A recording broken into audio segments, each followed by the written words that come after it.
right, I see y'all out there listening. No, I don't. I don't see you out there listening, and that's a good thing, because that means I'm minding my own business and not paying attention to no one else's. I care about y'all, but I don't want to know everything you're doing every minute, every hour of the day. Oops. Okay, hello y'all. Welcome to Lovely J Podcast. I am Coco, and today I'm talking about I don't care. I don't care. So I guess y'all are probably like, what does she mean? What's she going through now? I don't care. There are, I be trying to put it up in a nice way, but sometimes you got to put it out there how it really is. I have family members who just think that they're hurting me because they get to spy on me, because they get to see my every move, because they get to see things that I watch on my phone, or they get to see, what I'm doing throughout the day. I don't care anymore. And that's all I'm saying is I don't care. You seen it. Now what you going to do with it? Because you can't do nothing with it. All you can do is try to intimidate me, try to make me feel bad, or try to let me know that you watching me. But do I give a F? I don't give a F. Okay? And take that for what it sounds like. I don't care anymore. See, I spent too many of my years buried underneath people who did not give a care about me. I spent too many of my years, and I know I'm jumping off this already, and I'm not mad at anything, and I'm not triggered or anything. I'm just saying that I don't care. I don't give a F. What do I mean by F? I don't give a flunky flying nuts about anything anymore. And this is why. This is why. Life is too short to be kissing everybody's butt. Yeah, it is. Life is too short to be running out here trying to convince people of who I am. I am not trying to convince you of anything anymore. You want to believe what you want to believe? Go ahead, do it. Look, even down to the point of my sexual life. In my sexual life, if I want to go out here and be with somebody, and I know it's not the right thing to do, but sometimes we do fall into temptation. But I'm just saying, again, if I wanted to do that, I could, because that's my business. That's my right. And if you're watching, then maybe I taught you something and maybe I didn't. But far as care, I don't care anymore. I just let it go, because care weighed me down. Care took me and put me in a position where I couldn't live. I couldn't live because I was so busy worried about what everybody would think about me. And, what else? Worried about what they think about me. What are some other things? Worried about how they would look at me, how they would gossip and talk about my life behind closed doors. Well, you know what? I don't care. That's the big word I want you to take from here. I want you to spread that word that Jamie Boughton, Miss Coco Boughton, does not give a flying flunking nuts anymore. Because you're not finna drive me nuts trying to convince me that you're watching me. You're not finna do that. I'm not going down the alien road anymore. What's the alien road? Well, I just come in here, y'all. Oh, it's only been 3 minutes and I already dumped a lot. Okay, y'all, let me get back to it. Let me start from the beginning. Okay. I dumped a lot in 3 minutes. And it felt good coming off my chest, because truly I had to stop caring about what people think about me so I could live. And the biggest people who I cared about their perceptions or how they perceive me was family members and, of course, church people. I really looked up to these people and cared about how they saw Jamie as a person. I cared about how they saw my home, how they saw the life that I live in my home and outside of my home. Well, today I don't care. That's what I'm saying. I don't care. And if I was you, I'd stop caring too and spend a little more time with God, and then you'll know who you really are. Because we know those that are trying to make fun of us and persecute us and all that. We know all that good stuff is coming. We know it's coming. We know there are people out here that are, I would say, they are assigned to make us miserable. But the thing about it is, what you put out is what you're going to get back in return. You're going to get it back. Some of you are already getting it back. Already. When I go on social media sites and I start seeing people release things that I know are private, that is my private life, when I start seeing that, the first thing I think to myself, well, you know who you are, Jamie. You know what you're going through. You know what you're dealing with. You can't go by everything you see on social media. There's some things on social media, and let me tell you how I had to calm myself down, because there were some things on social media I never forget. It was this Facebook post that popped up, and I said, "Oh my God, they're talking about me." And this was like 2 years ago when I first started going through the stalking thing and the harassment and the people watching me spying phase. When I first started going through that, the gang stalking, I was like, they just got that from me. They just got that from me because I just did that. Do you know when I looked on that date, it said 2016 or 2019 on something? So I was like, girl, they had already wrote that. So no, it's just coming up because for some reason, the algorithm is going to do what you tell it to do. The algorithm doesn't read your mind, but it will come if someone else has hacked your phone. Let's talk reality.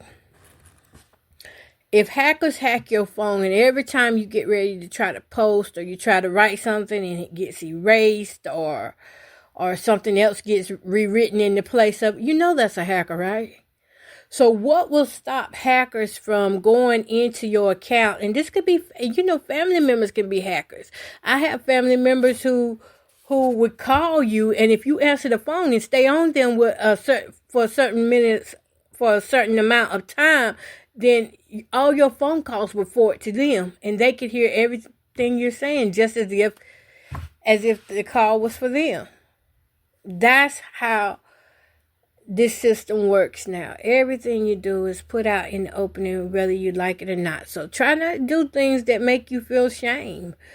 And try not to do things that's going to, embarrass you, because everything you do is going to come to the light. It don't matter if you're in this program, if you're a part of this program or not. I mean, the Bible is just real. It's fulfilling.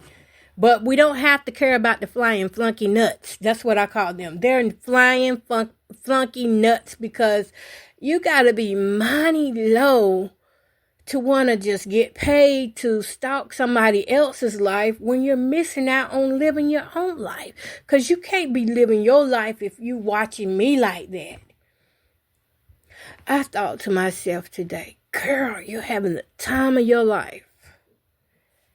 And then I looked around and said, but this house. But still, even in this house, in my home, which is a mobile home, it's the time of my life. Am I around anybody? No. Not around nobody. I mean, I get occasional visits from the grandkids and children, yeah. But other than that, I don't talk to nobody. I don't have friends like I used to have, because they all turned against me when my name got flagged or put on that watch list. I mean, I had so many people turn against me, and I had to swim my way through discouragement. I had to swim, y'all. I was hurting so bad from just seeing how many people I trusted and thought that they really cared about me, only to find out they was only really around me to get information from me, as if I was withholding some type of information that they were trying to look to take back and report. That was the only reason why some people were around me. And if I didn't have anything to report, then they make up things. Well, today I decided I want to watch some old school shows, and I know that it's, anybody can watch old school shows. That's what they're out there for. But there's certain old school shows I only watch sometimes. And a certain person posted a certain thing in an old school show, just wanted me to know that she knew what I was watching. I had said something today before dinner time. I was saying that I wanted to get something to drink. I really wanted a soda to drink, but I didn't get one. And somebody comes back and say, "Oh, I need a soda for this." tried to make it seem like it would be, Moral of the story is I don't give a flying flunky nuts who's following me, who's listening to me, who's causing more pressure on my life than it's supposed to be. And I'm going to tell you why I can't give a flying flunky nuts. I don't know where I got that word from. It just popped. Maybe it's one of the words they programmed in me. Who knows? But that care is too heavy for one person to carry. That's why I gave it to God. And when I did, I started noticing a difference in me as a person. I started noticing that where they were trying to tell me that I didn't have life in certain areas, that I did have life, that I do have creativity, that I do have goals, I do have plans. And I do like the life that I live. I love the life I live. It may not be perfect, and I may still be going through, things concerning this home and concerning my vehicles, and it's just life. And I know some of this stuff is scripted, and some of it is planned out, and it's planned strategically to try to make me fail. But I have a strategic God who don't care about your plans to make me fail. Every time I fail by man's hand, I succeed by God's hand. And that's what these people fail to realize, is that it had, even though they're doing what they're doing, and I feel so sorry for many of them, because many of them really are just in as worse a place than I am. If anything, they probably in worse places than me, mentally and physically. And I'm not saying that I have it all together, but what I am saying is, if you don't trust God with these things that's going on in your life, it's going to run you crazy. And another thing I'm saying is, don't come running to me when it run you crazy, when we serve a big God that you could have been studying about and learning how big he is, versus just taking in every little thing that the world tells you to do. You don't go out here and hurt others or try to make others feel bad about themselves because you can, or because you have access to their life. You have access to my life, but you don't have my life in your hands. You don't have me like that. And that's, I just wanted to let all of that out, because I haven't talked to y'all in a while, and sometimes you just gotta let it go, let it out, so it don't build up on your shoulders. I noticed the other day when I was taking pictures, my shoulders wanted to stay rised up in the air. Well, that means you're stressing, and I had to keep saying, shoulders, get down. I had to keep pulling them down, and then I realized I just need to release some things off my chest. And it do come back to the gang stalking. A lot of things are, because just think, it would be pretty boring if the gang stalkers were not around. My life probably would be boring. I mean, not for me, but it would, it would be no challenge out here. So maybe this is my challenge that God is giving me. Maybe this is my test of faith that God is giving me. Because on the other hand, when I look at it, I mean, seriously, if they won't hear, then it would be no reason to get up, be no reason to do anything. They keep me busy. They're like little kids who have tantrums. If I say the right thing, some of them are halfway treat me nice. If I say the wrong things, I get hurt. It just depends. But they're like kids. And you got to understand how a kid grows. And if they grow away from God, then that's the actions that they're going to give you, even if they do know God. Some of them just don't want to do right, because then it takes away from their finances. And that's the only reason why people join into these policing programs. It's not to keep the neighborhood safe. How are you talking about you going to keep the neighborhood safe when you're the one causing the havoc? when you the one breaking in somebody's house, moving stuff around? How you keeping the neighborhood safe? You may be a firefighter, but you still doing criminal activity. You may be an officer, but you still doing criminal activity. So tell me, how does that help our communities? You may be a doctor, but you still withholding information from a patient who could be useful in the community, whether you see so or not. How can you be, such a good person if you're a nurse, but you're making sure the patient hurts more than you relieve their pain, or try to comfort them to let them know, hey, it's going to be okay. We're doing everything we can. All those things matter in society. And people who are targeted don't get those treatments. So we have to find our good treatments elsewhere. And mine is in the Lord. I encourage myself in God. I don't care how many times people run around saying encourage. You say that word all you want to. I better be sensitive to the Holy Spirit.